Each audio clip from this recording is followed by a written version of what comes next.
कानी बहू। किशोरी लाल जी के बेटे राघव की शादी की बात जगह जगह चल रही थी, लेकिन किशोरी लाल जी को कोई लड़की पसंद ही नहीं आती थी। और उसकी एक ही वजह थी, किशोरी लाल जी का लालची होना। उनको लड़की वालों से मोटा दहेज चाहिए था और इसी चक्कर में एक दिन वो एक बहुत पैसे वाले के घर अपने बेटे का रिश्ता लेकर पहुंचे। उस आदमी का नाम था ओम प्रकाश। देखिए किशोरी लाल जी, मेरी एक ही बेटी है और मेरी सारी संपत्ति जायदाद सब कुछ मेरी बेटी नैना का ही है। पापा, नाम से लगता है बहुत खूबसूरत होगी। कितना अच्छा नाम है ना, नैना। ओ, वैसे बात तो सही है आपकी। अब इतना पैसा है, जमीन जायदाद है, इकलौती बेटी, आप भी क्या करेंगे? सब कुछ उसे ही देंगे ना। बिल्कुल ठीक पहचाना आपने। बस बेटी की शादी और सारी जायदाद उसके नाम।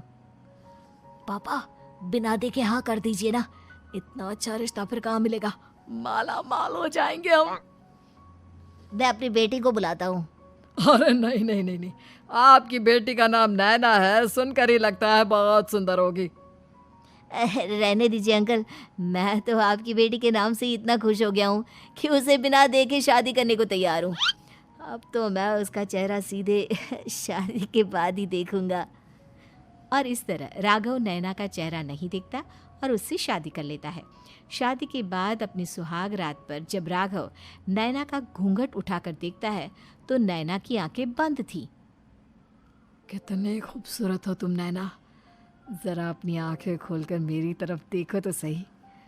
नहीं, मुझे शर्म आती है। अरे, मैंने तुम्हें शादी से पहले भी नहीं देखा, और अब अगर तुम आंखें खोलकर मुझे देखोगी भी नहीं तो मुझे अच्छा कैसे लगेगा? इससे पहले कि नैना अपनी आंखें खोलकर राघव की तरफ देखती, अचानक से लाइट चली गई और राघव नैना को पूरी तरह से देख भी नहीं पाया। अगली सुबह नैना राघव के लिए नाश्ता बनाकर लेकर आई।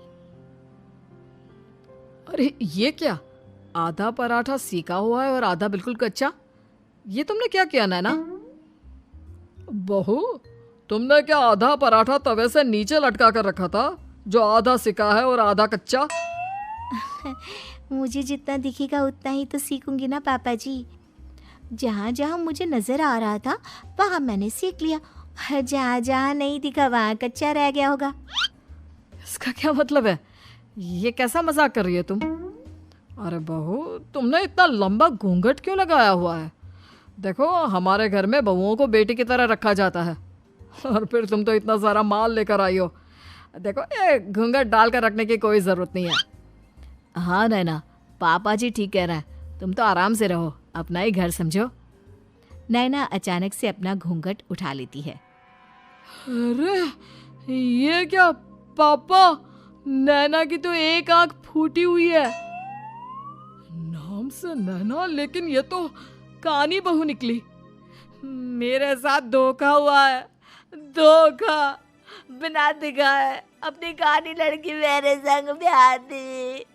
मुझे कानी बीवी नहीं चाहिए। मुझे अभी ओम प्रकाश जी से बात करनी पड़ेगी। आखिर उन्होंने मेरे साथ ऐसा किया क्यों? अरे, आप लोगों ने ही तो पापा से कहा था कि आप लोग शादी से पहले मुझे देखना नहीं चाहते। अब मेरे पापा